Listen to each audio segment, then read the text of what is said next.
siren who kept the last word.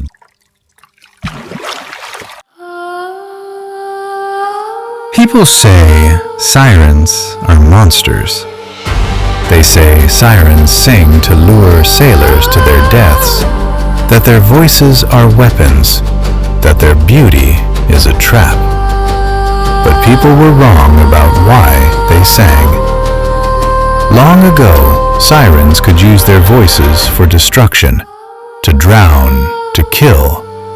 Or they could use their voices for something else, something the world desperately needed but would never understand. They chose to be keepers, not of treasure, not of ships or sailors or souls, but of last words. Meet Lorelei, last singer, final keeper, guardian of unspoken words. Around her neck, on 1,000 threads of silver, hung small shells. Each shell held a voice, a last word, a final message. They clinked softly in the wind, creating a gentle, endless music of things left unsaid. Her job? Collecting the final words of those who didn't get to say them. I'm sorry. I love you. She sang and sang and sang, her voice carrying across the water, trying desperately to reach the shore, to find the ones these messages were meant for. But no one listened. People heard her voice and thought, monster, demon, death. She desperately needed an intern. But who would work with a monster? Well, meet Thomas. And he had a secret. He couldn't speak. He'd been born that way, mute, silent. In his village, they said he was cursed. They said he was touched by demons. She stopped singing. Thomas looked up at Lorelei. She expected him to scream, to row away frantically, to cover his ears. He did none of these things. He was trying to talk to her. Grr. But wait, what's that smell? A boy who had never spoken a word in his life. The perfect candidate for a job that requires listening. A boy with no voice. A siren no one would hear. Perfect.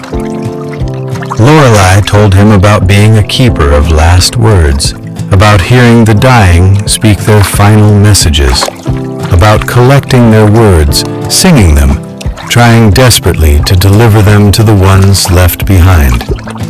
About her sisters fading one by one. About being the last.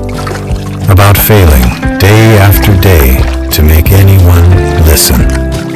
And he understood, because he knew what it was like to have words trapped inside, unable to get out.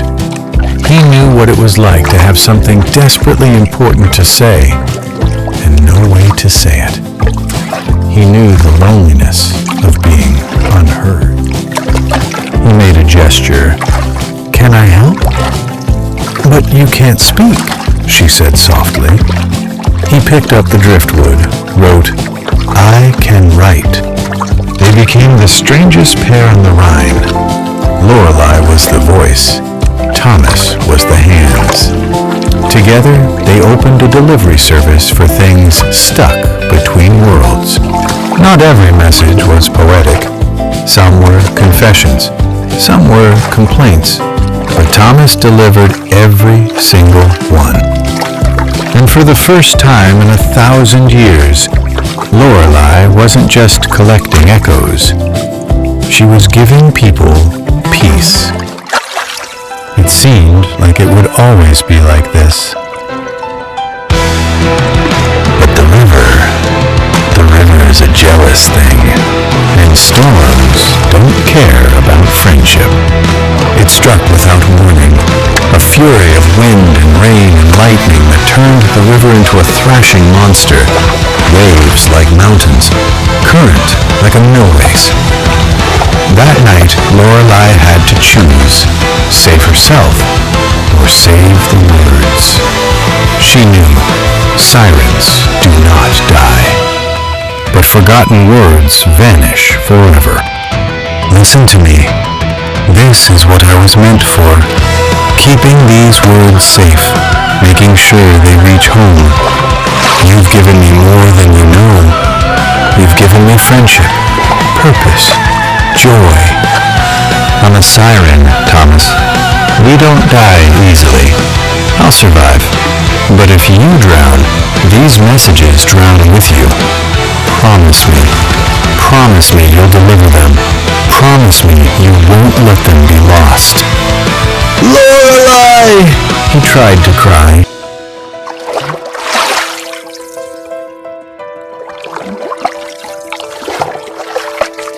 No! He tried to scream, but no sound came. It never did. I have to deliver them, he thought. I promised. It's what she wanted. He picked up a shell. Tell my son I forgive him. Tell him I love him. He began to write. Yes, he signed to Lorelei. I'll help. All of them. However long it takes. Thomas began delivering messages one after another. The woman started to cry, but they were good tears, grateful tears. Thank you, she whispered. He delivered the last words of people day after day, month after month, year after year. Thomas grew old. His hair turned gray. His hands became gnarled. But he never stopped. And one by one, the shells were delivered. The voices found rest. The messages reached home. Sons forgave fathers. Widows found peace. Children understood. Feuds ended. Grief healed. Thomas spent a lifetime delivering those debts, and when the last message was gone, the river called him back. He entered a hidden underwater cave. The cave was filled with stone statues of mermaids. In the center of the cave, he saw her, his Lorelei. Lorelei was there, not dead, but turned to a beautiful crystal statue, waiting. As Thomas approached, the crystal began to glow warm, and cracks turning back into flesh. He found her where the deep currents sleep, waiting, not for a voice, but for him.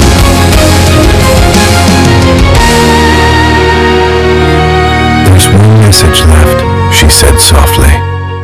Whose? He asked with a gesture of his head. Yours, she said. What words do you want me to keep? Who should I tell? Tell the world that the siren saved me. Tell them she taught me that silence can speak volumes, and that words, even unspoken words, have power. Tell them she was never a monster. And tell her thank you for everything. I'll remember, she promised, every word. When Thomas died, Lorelei sang his message, a song of friendship, gratitude, and love.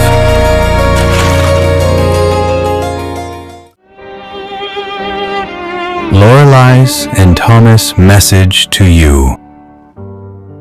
I've seen them all in their final hour, when the ocean reveals realize its absolute power and listen closely. No one was crying for fortune or fame. In the final embrace, when the cold water came, they weren't asking for gold or a crown. As the weight of the river was pulling them down, they only reached out to the fading light with a message of love